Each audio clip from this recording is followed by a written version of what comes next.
నా విజయ్ గారు తమిళనాడులో సీఎం అయ్యారు కదా, ఆ విజయంపై మీ అభిప్రాయం ఏంటి?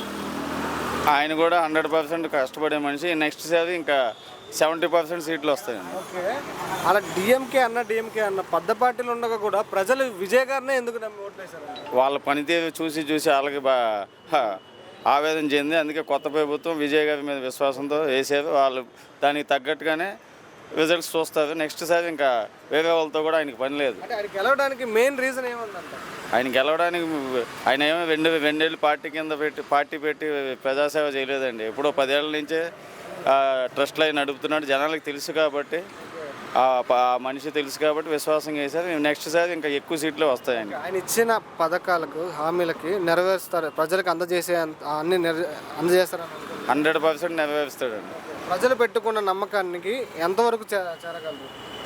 100% పైన సాటిస్ఫై చేస్తాడు. ప్రజల నమ్మకాన్ని ఒమ్ము చేయడు. ఓకే ఓకే ఒక మాటలో విజయ్ గారి గురించి చెప్పాలంటే ఏం చెప్తారు? Vijay is the best for Tamil Nadu CM.